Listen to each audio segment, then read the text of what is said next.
Pozdravljeni gledalci in gledalke televizije Exodus. Z nami je avtorica, pisateljica, pesnica Milanka Dragar. Povod za to srečanje je izid njene zadnje knjige Sem Lojze Grozde. In mogoče bi kar začeli z vprašanjem, zakaj Lojze Grozde, kdo je Lojze Grozde, da ga spoznamo, mogoče ga kdo med nami Slovenci tudi ne pozna.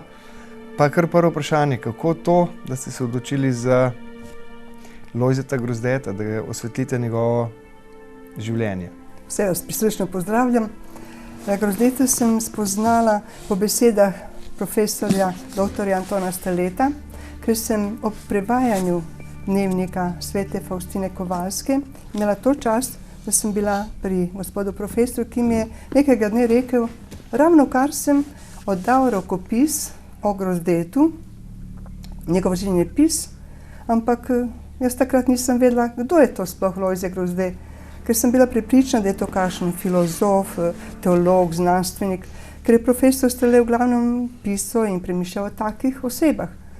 Po njegovi smrti 2003. leta se mi je ta beseda Lojze Grozde, to ime nekako res prišlo v srce in sem začela se spraševati, pa kdo je ta Lojze Grozde.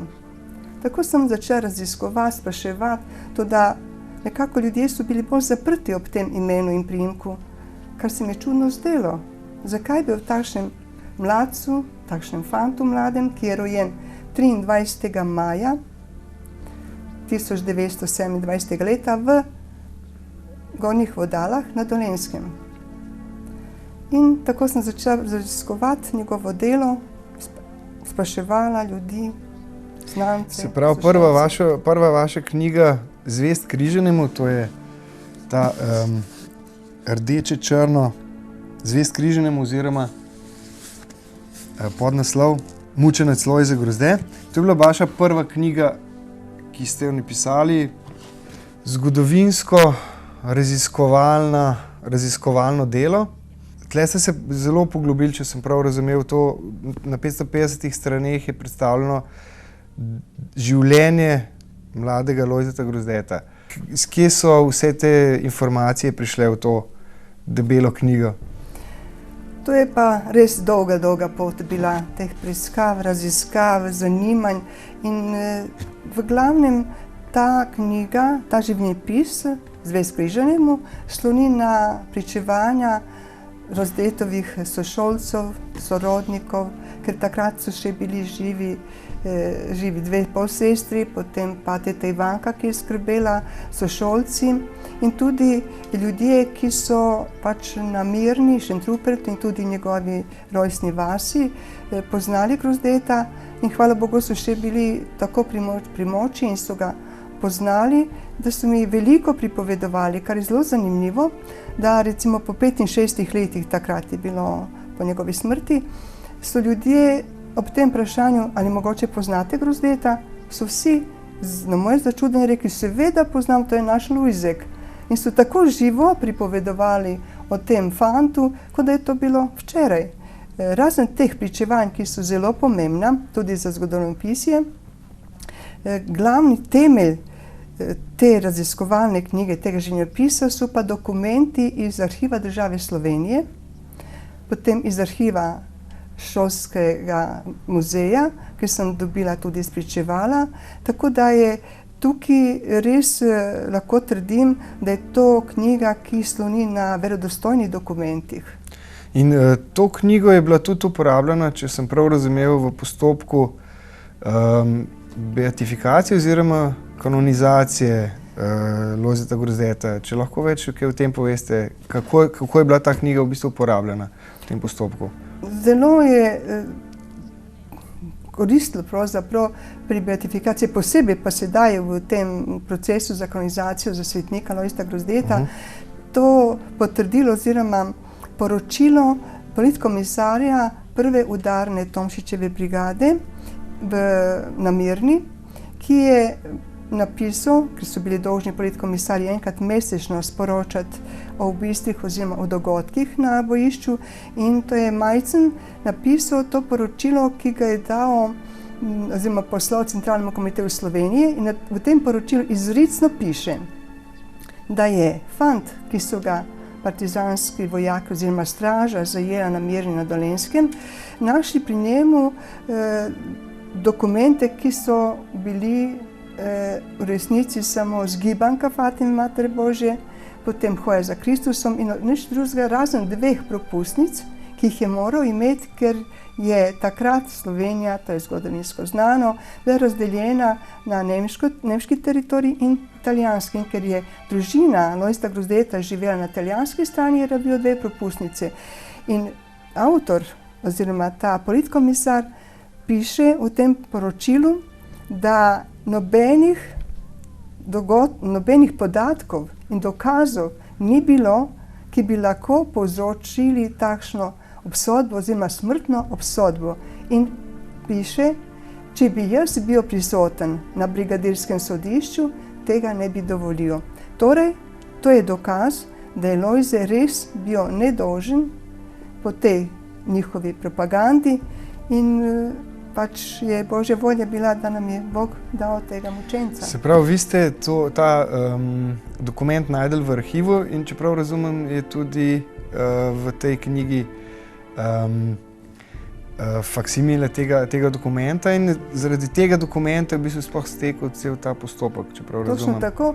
Ta dokument je seveda fotokopija, faksimil je v knjigi, ker je pa težko berljiva, ker vzajemo starost, potem pa tudi način komuniciranja na njega, smo mi tudi pripisali, tako da bralec lepo prebere to poročilo, ima pa kot dokument tudi oznako, ki je najde številko oznake, tako da je to neoporečno potrdilo za dokument. In ga lahko sam tudi poišče ta dokument v arhivu Republike Slovenije. Točno tako, ker je oznaka dokumenta v knjigi, po tej oznaki lahko najde ta dokument in se prepriča o trdnosti te knjige, da stoji na resničnih dokumentih. V kateri fazi je postopek kanonizacije Lojzeta Grozdeta, če mogoče veste?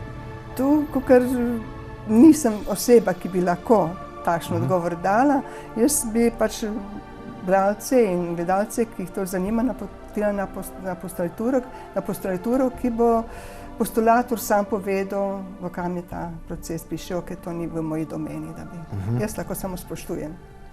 Se pravi, kot ste rekli, profesor Strle je bil ta, ki je bil vzgib za to, da ste se začeli sploh ukvarjati, da ste ugotovili, kdo je Lojze Grozde.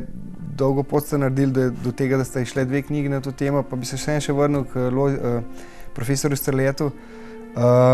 Kaj je bil ta njegov pogled na Lojzeta Grozdeta, ki vas je mogoče ne samo prepričal, ampak tudi prevzel, da ste se lotili tega dela? Kar je zelo zame bilo zanimivo to, da je profesor Strle leta 1944, torej v času vihre druge svetovne vojne, po ukazu, nalogu ali zahtevku tedanjega škofa, doktora Rožmana, napisal ta prvi življenjepis Grozdetov. In je imel te podatke, ki jih je dobil pri sami miznici Grozdetovi, tam je najde njegove zapiske, potem tudi imel možnost se pogovoriti z sošolci. In vse to je prišlo v javnost 44. leta.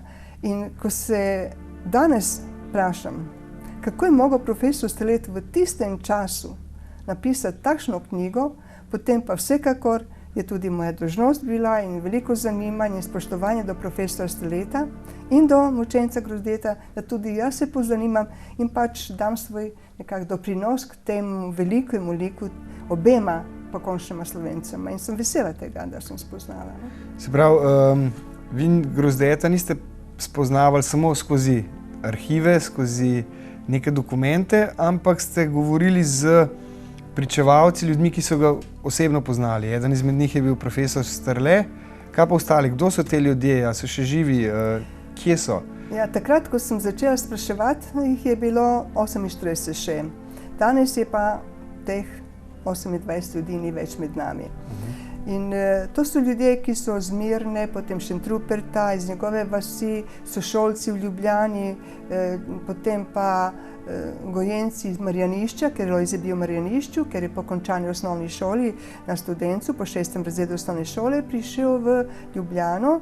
In to zanimivo, da je prišel ravno na tisti dan, ko je bil prvi kraljevski evharistični kongres v Ljubljani. In seveda to je, prej si bil za Grozdeta, ki svoje pa si nikamor ni šel. In ko je videl to množico ljudi na stadionu, ki je bil kongres, takrat si je zapisal eno misel, ki je ostala njegova do konca. In to je Evharistija, sonce mojega življenja. Evharistija, sonce življenja. To je nekako dalje bilo njegovo vodilo. Ob tem pa sem najdla tudi v zadnjem času za to drugo knjigo zapise profesora Strleta, ki je pri nastajanju knjige, prve knjige Lojzetove, zbiral pesmi njegove in celo pisal svoje razmišljanje o posameznih verzih. To je potrdilo, kako je profesor Strle globoko spoznaval in spoznal Grozdeta, ker je njegov vzgojitelj bil.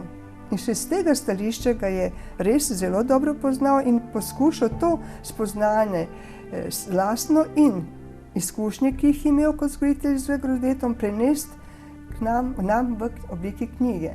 No, jaz sem te knjige obedve prebral in kar me je fasciniralo, je, da je Lojze Grozdej bil poseben ne samo v svoji veri, v tej gorečnosti do vere, ampak predvsem kot celovita oseba. Že zelo mlad je kazal vse neke vrednote, ki so bile takrat in so še sedaj, mogoče bi si želeli, da bi bile prisotne pri vseh nas. Mogoče na kratko, to vas je verjetno tudi, vsaj mene je, ker sem to prebiral, verjetno vas je pa tudi vas pritegnili, da ste še toliko bolj poglobljeno pristopili. Kaj so bile te vrednote? Kaj mogoče, če bi kakšen primer, kako je on živel, kako je gledal, kakšne so bile njegove poglede na življenje? V čem je izstopal, no? Ja, jaz sem občudovala te vrednote, ki jih je on tudi sam sebi postavil. Recimo, vzamete to, ko je bil v osnovni šoli. To je zgodnja puberteta.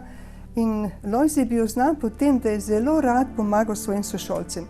In ko bi naj šel k spovedi, pa je premišljeval, kakšen greh imam, pa je rekel, ja, imam hud greh, ker sem svoji sošolki, ki nikoli ni znala računstva, sem ji napisal izračun in sem ji dal na klop, kar ne bi smel, sem se zavedal, ampak v pogovoru z to njegovo sošolko je rekla, če mi Lujzek ne bi dal te listke, nikoli ne bi končala drugega razreda oziroma računstva. In vidite, kako je on bil tako sočuten, on ni bil, kljub temu, da je bil odličnjak, ni nikoli izpostavil sebe, jaz sem, ampak je vedno prilagodil svoje moči, svoje znanje svojim sošolcem in tudi sorodnikom. Znano je, da se ni otepal nobenega dela, naj bo to na njivi ali v vinogradu ali v gozdu, je pomagal svojim tetam pri varovanju otrok. Mama je imela še 9 otrok, razen Lojzeta, ker se je poročila drugič, oziroma z človekom, ki je v njegovih Himpoljah bil. In je Lojze te svoje pol bratce in pol sestre lepo učko, hkrati pa bral knjigo. Pa še en podatek iz te osnovne šole je, da so pač fanti takrat rausali se, ampak ostali prijatelji in velikokrat so pač šli s pouka, da so lovili ribe, ker je v bližini šolskega tega mesta bil ribnik, ali so pa šli golobe loviti in so nesli domov. Lojze nikoli ni izostal s pouka, ampak je zvesto zapisal vse, vedel je, ki so sošolci, je to nesel, naročilo učitelja, kaj se mora naučiti, kaj morajo prebrati. Sošolci so ga počakali in so vedeli, da bo Lujzek poskrbel za njih, kar je. Tako da naslednji dan pri pouku je Lojze prišel pripravljen, oziroma sošolci njegovi, tako da ni bilo nobenega izostanka. In še danes, mislim, po tolikih letih se sošolci spominjajo, kako je Lojze znal vrednotiti delo, spoštoval delo, bil izredno skromen In ta sošolka, kateri je nesel, oziroma naskrivaj, dal ta izračun, v znak hvaležnosti je povedala mami, da bi rada, da bi tudi en košček kruha dali za Lojzeka, ker Lojzetova je družina bila zelo, zelo revna in Lojze velikokrat je šel brez kakšnekoli malice, kar danes otroci to ne morejo sprejeti. In mu je ta sošolka, oziroma njena mama, je vedno dala en košček kruha jabolko za Lojzeta. V znak te hvaležnosti je pa Lojze, ko je bil v gimnaziji, je vse pesmi, ki jih je napisal, je naredil v obliki ene knjige, kar ni bila knjiga, en takšen zvezek, in je podaril te svoji sošolki. In ona je po tolikih letih rekla, se zavedam, da je Lojze s tem izkazal meni hvaležnost in moji mami. Tukaj se vidi ta njegov odnos do soljudi. Se pravi, tle govorimo o nekih vrednotah, ki so vas verjetno tudi to, kot on, kot zelo, zelo mlada oseba, z zelo razdeljenimi vrednotami do življenja, ki so še zdaj veljavne, mogoče spoštovanje do dela ste omenjali, spoštovanje starejših, neke vrednote, ki v današnjem času so v usihanju, to opažamo vsi. Se pravi, vi ste napisali to, kar ste zgodbe, ki jih govorite, ki so zelo zanimive, spadajo verjetno pa v drugo knjigo že, če sem prav razumel. In sicer prva knjiga, ki je strokovno, zgodovinsko delo bolj, ki temelji na nekih pričevanjih, arhivskih dokumentih in tako naprej. Medtem ta druga knjiga je, bi rekel, da je popolnoma drugačna, ne? To je prav tako njegov življenjepis, ampak napisan v prvi osebi, tako kot bi ga on pisal sam sebi v dnevnik, njegove doživljaje in vse naprej. Tako naprej. Zakaj odločitev, da greste pisati še eno knjigo, ki je sicer popolnoma drugačna, in zakaj v prvi osebi, kar je mogoče malo nenavadno? Premišljevala sem o tej prvi knjigi Zvest križanjem, ki je res zelo obsežna, strokovna, zahtevna, in sem prišla do spoznanja, da je današnji mladini potrebno dati eno knjigo, ki bo bolj poljudna, ki bo lažje za brati, ki bo prej pritegnila mladino, da spoznajo v enem samogovoru, v enem direktnem govoru Lojze, da jih sam Lojze ne govori, ne da avtorica vsiljuje svoje besede, oblikuje. Jaz sem tukaj samo naredila povezavo med njegovimi izjavami, govori, pesmi in tako naprej. In sem želela tudi v tej knjigi nekako poudariti še eno vrednoto Lojzetovo, to je, da je izredno, ko ste sami rekli, spoštoval starejše, da je pomagal. In še nekaj, kar danes je treba poudariti, da nikoli ni zameril očemu, ki ga je preganjal k delu v gozdu doma, in nikoli je ne žal besede ni rekel ali pa da bi obiral. Ta vrednota, pa ko ste sami rekli, danes je zelo potrebna za živeti.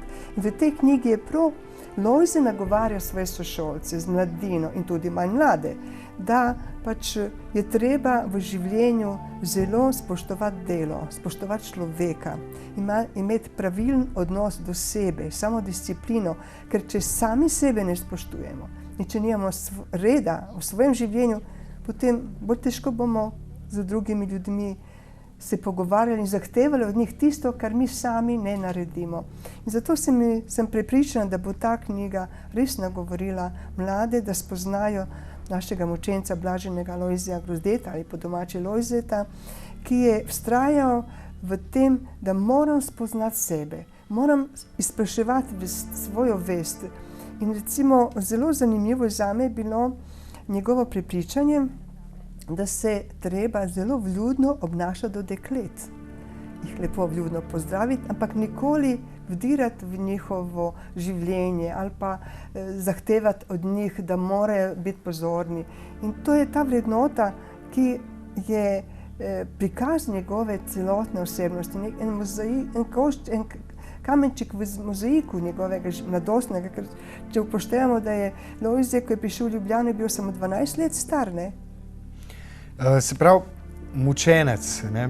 Pri 19 letih človek dobi občutek, da je nekaj posebnega, kot da je otrok, ki se je rodil in je bil nenehno drugačen. Pa kljub temu on je bil na nek način še vedno navaden fant, rad se je pretepal, tudi to je bila ena njegova značilnost, rad je pohajkoval po gozdu in tako naprej. Se pravi, je bil nek otrok, mladostnik, normalen, mogoče samo, da je bil precej bistrejši od ostalih, pa da je imel neke zelo, zelo visoke vrednote. Mene je zelo presenetilo, ko sem preiskovala in premišljevala o Lojzetu, takšen fant in je treniral boks. Ob tem, da je znal toliko tujih jezikov, da je harmonij igral, da je šah, čudovit šahist je bil je glavni urednik šolskega glasila Izvir, pisal je pesmi. Njegovi govori so odmevali tudi med starejšimi in recimo govor, ki ga je imel 2. decembra 42. leta, ko kongreganiste, ljudje oziroma novinarji so celo spraševali, v katerem letniku je ta fant, da je tako res razgledan, veliko je bral. On je bil presenečen, ko je prišel v Marjanišče in je videl knjižnico, da lahko bere to množico knjig, ker tega doma ni mogel imeti. In je dejansko ta oseba bila čist navaden fant. In sam rekel, jaz sem kmečki fant, navaden kmečki fant. Največji šport, ki sem ga gojil doma, to je bilo ravsanje. Kmečki fanti smo se znali dobro ravsti, ampak smo ostali prijatelji in smo si vedno pomagali. Vidite, iz tega sledi, da mučenec ni oseba, ki je idealna, ki ima vse naj. To so navadni ljudje, ki so pač znali sebe razvijati v doslednosti življenja, v samodisciplini, enako kot profesor Stele, ki bi imel res red, disciplino. Ko že omenjate, knjiga je že par mesecev na slovenskem trgu, verjetno prvi odzivi so se že pokazali. Kako ljudje sprejemajo to drugo knjigo, Sem Lojze Grozde? Ljudje, tu starejši, zelo so sprejeli, ker je ta pristop podajanju življenjepisa zelo nenavaden, da je v prvi osebi. Seveda vprašanje je bilo, kako to, da se o svetniku piše v prvi osebi. Ja, Lojze je zaupal svoj življenjepis, da je res podan v takšni obliki, zelo berljivo je in zelo prijetno je sprejeten. Pa je dovolj poznan prvi slovenski bodoči, verjetno. Je dovolj poznan v Sloveniji? Žal, ni dovolj poznan, sploh pa po regijah. In zato bi prav rada, da bi ta knjiga bila vseslovenska. Ker Lojze je vseslovenski mučenec in Bog daj, da bi bil tudi svetnik Vesoljske cerkve. In če je tako, potem Lojze ni dolenjski ali pa štajerski. Lojze je Slovenc, slovenski mučenec. In tudi ta knjiga je s tem namenom napisana, da spoznajo Lojzeta v celi Sloveniji, ne samo regionalno. Kaj pa, več ali manj, če sem prav razumel, so to starejši ljudje, ki ga poznajo, oziroma kako je pa med mladino, ali se je prijel, je to nek nov idol slovenske mladine, mogoče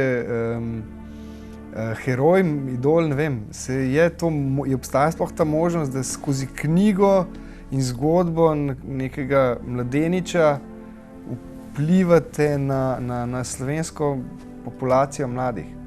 Jaz nikako ne, ampak Lojze pa lahko vpliva. In ko sem videla, da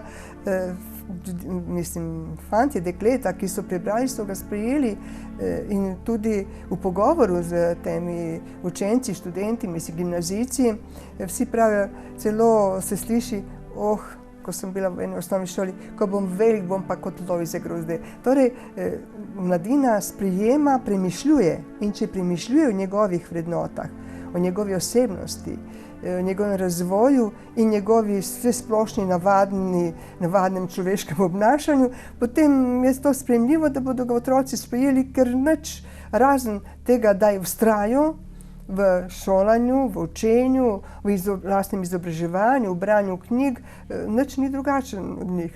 Čisto navaden otrok je kot vsak mladenič. Puberteta je tudi njega, ker se je stepal recimo na gradu, na Golovcu se je stepal in prav takrat je bil vzgojitelj, profesor Stele, in eno tako vzgojno metodo uporabil, za katero Lojze pravi, takšne metode nisem poznal v naši osnovni šoli. Ampak vidite, to govori, da je res Lojze navaden pubertetnik, ki si je dovolil, rekel je, nužci bom vrgel v obraz in enemu sošolcu razrezal ustnico, pravi hudo, da je pa sošolci pravijo, da je čist bled rato, ko je videl, da kri teče. Se je zavedal napake, ampak celo imel to napako, ko je bil v prvem letniku v Marjanišču, v prvem letniku klasične gimnazije, da je hvalil, kako je treba popiti, ker vino da to resnico. In sam Lojze pravi, naslednje leto me je pa bilo sram, da smo kaj takega trdijo. Ne? Ampak veste, izhaja iz takih krajev, ki je trta, lepa, mamljiva. Se pravi, Lojze Grozde je bil na nek način normalen otrok, samo bolj nadaren, bolj z višjimi vrednotami in zato je lahko vzgled zdajšnji mladini.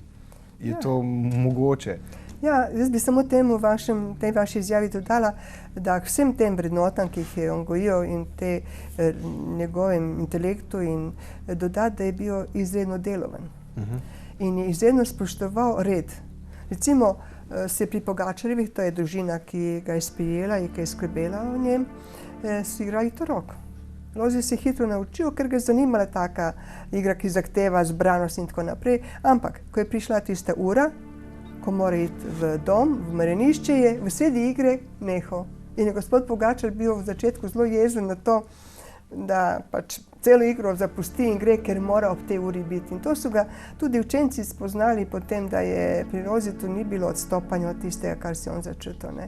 In to se vidi recimo ta njegov odnos do resnice, se vidi tudi v tem njegovem odporu do vojne.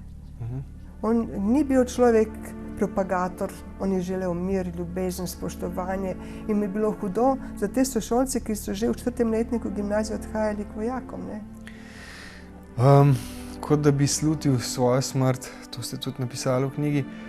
Dejansko, kakšen je bil odziv, tudi ta odziv na njegovo smrt je bil nekaj posebnega. Zakaj? Ja, zanimivo je pri Lojzetu še to, kako je v tej mladosti, to je 19 let, pisal pesmi o smrti, kot da bi predvideval in sam piše, predvideval svojo smrt. In na grobu Kiklja, ki je bil ustreljen, sprašuje kolega, ko sta nesla vrtnico, pravi, se mi zdi, da tudi kmalu mi pridemo.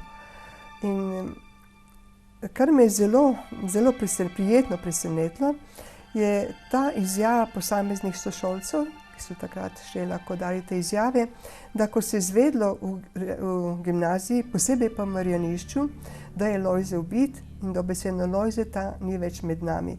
Da so vsi takrat, tudi člani SKOJ-a oziroma OEF-a in tudi člani katoliške akcije, Marijine kongregacije, vsi so skupaj stopili, zbrali denar za to slovesnost in izjava je v časopisih tedanjih, Domoljub in ostale, marsikdo bi od nas mogoče zaslužil kakšno kazen, ampak Lojze res ne zasluži take kazni, ker je bil res velik prijatelj, vsem je pomagal, ni delal nobene razlike in to govori o Lojzetu, da je res bil en pošten kmečki fant, ki je rad pomagal ljudem, spoštoval ljudi, spoštoval tudi zasebnost. To se vidi iz tega odnosa do deklet. Potem pa nikoli ni te inštrukcije, kar jih je imel, nikoli ni tudi računal enega beliča. In celo, ko je bil na dopust, na počitnicah, ki so ga povabili za to, da je inštruiral tiste učence in dijakinjo, ki je pač padla iz nekaj predmetov. Tukaj se vidi njegova širina, tista duša njegova, resnično prijateljska. No, upam, da bo ta knjiga pomagala širiti in posredovati te vrednote naprej. Mogoče še, če omenimo vaše delo, do zdaj ste napisali okrog čez 20 knjig. 26 knjig, to je in proza in poezija, prevedena je bila v hrvaščino, srbščino, angleščino, italijanščino, če sem prav razumel. Se pravi, velik opus. Kaj je naslednja knjiga? Kam greste? O čem boste pisali oziroma o čem pišete? Ja, jaz bi to pustil za presenečenje. Zdaj me pač vabi pisanje takih zgodb, ki bodo približale ljudi človeku in človeka ljudem. Zdaj se presenetimo. Dobro. Mogoče še zadnje vprašanje. Te knjige ste izdali v samozaložbi, če prav razumem. mogoče malce nenavadno, da knjigo, ki se tiče gotovo Slovencev, vseh Slovencev, še posebej verjetno cerkve, da vam, oziroma ali vam je pomagala pri tem, oziroma zakaj vam ni? Jaz bi tudi rada vedela ta odgovor. Namreč jaz sem sploh prvo knjigo, pa tudi ostale knjige, ki so v glavnem duhovna vsebina, psalmi in temu podobno, pa o profesorju Staletu 2 knjigi, ena je Posod Boga, druga Življenje iz vere, ki je 162 pričevalcev o profesorju Staletu. Žal ni bilo posluha pri nobeni založbi, ki je založba namenom, da izdaja knjige z duhovno vsebino. Ta odgovor boste morali pri njih poiskati. No, mogoče bomo poklicali še kakšnega gosta, ki bo to. Mogoče sem sam še omenil, da je eno bogatstvo teh knjig gotovo ta slikovni material. Ko sem prebiral in eno in drugo, so noter fotografije, ki dejansko so iz tistega časa, ki ste imeli tako srečo, očitno, da ste našli fotografije prav Lojzeta Grozdeta od mladih nog pa vse do njegove smrti, plus fotografije stavb, pokrajine, kjer je živel, in dajo res neko pristno, da človek dobi občutek, da se res preseli tja. Kako ste do tega prišli? Sploh priti do fotografije je bilo zelo težko, ker to so fotografije, ki so iz leta 30-35 in naprej, ampak nekje na postreši, nekje pri babicah, pri tetah sem to našla, ker so zelo, zelo stare fotografije, jih je pač urednik moral zelo obdelati.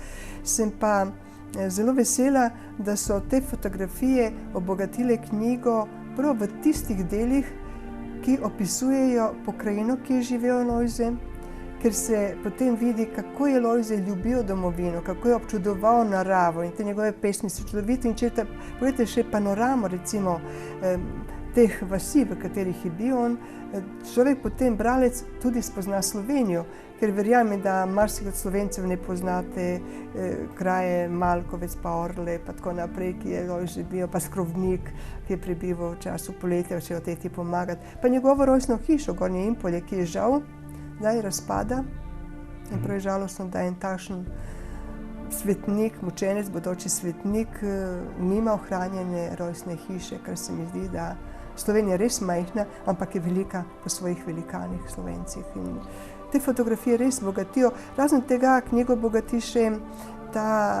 bogatijo spričevala. Vsa spričevala sem našla.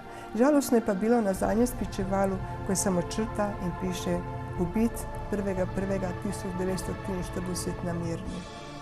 To je pa. Žal moram prekiniti razgovor, čas me preganja. Upam, da bomo v bodoče še lahko kdaj sodelovali oziroma prikazali to res zanimivo knjigo, zgodbe iz te knjige in šli mogoče poglobljeno v življenje Lojzeta Grozdeta. Do takrat se vam zahvaljujem in nasvidenje. Lepa hvala vsem, ki ste naj poslušali in upam, da se z Lojzetom še srečamo. Z Bogom.